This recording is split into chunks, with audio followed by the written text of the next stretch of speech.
Ang proyekto para sa bagong girl group project ng 1Z Entertainment. Ang proyekto para sa bagong girl group ay patuloy pa rin, pero hanggang ngayon ay wala pang ang opisyal na debut o pangalan na inilalabas.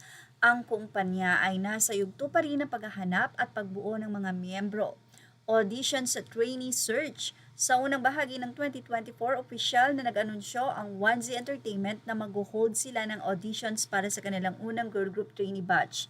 Naghahanap ng mga kababaihang may talento sa pagkanta, sayaw, rap at pag-mode bilang paghahanda bago bumuo ng isang buong grupo.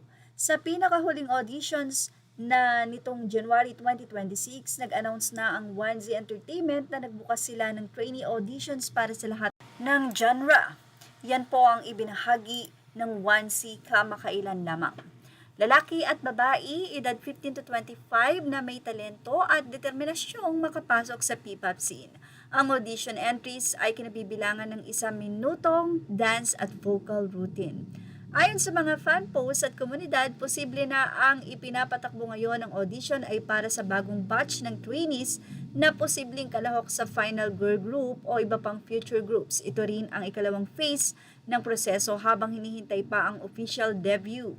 Status ng girl group formation. Hanggang ngayon, wala pang opisyal na pangalan o lineup na inihayag para sa bagong girl group at hindi pa ito ganap na debut. Tila patuloy na nag-extend o nag-hold ng auditions at training phase bago bumuo ng final roster. May mga ulat sa fans na nagkaroon na ng glimpse ng trainees ngunit hindi pa ito opisyal ang kahit anong reveal mula sa 1C mismo. Well, bakit nga ba importante ang proyektong ito? Ito ang unang girl group venture ng 1Z Entertainment at bahagi ng plano ng SB19 para palawakin ang P-pop industry sa Pilipinas. Hindi lang bilang isang boy group, hindi lang kundi bilang isang full-scale talent agency na may sariling roster.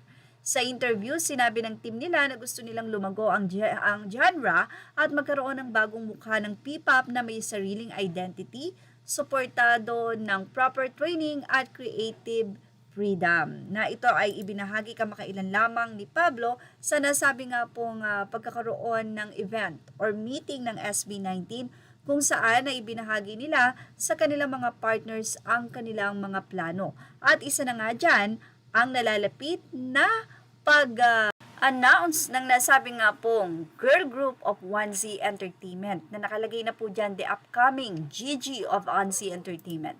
Syempre excited na mga fans. Sa maganda rito ay nakapag-build ng fandom or fan base ang SB19. Kaya naman lahat ng kanila nga pong susuportahan o ilalabas na talent, secure na po sa mga fans. Well, ano masasay niyo about dito?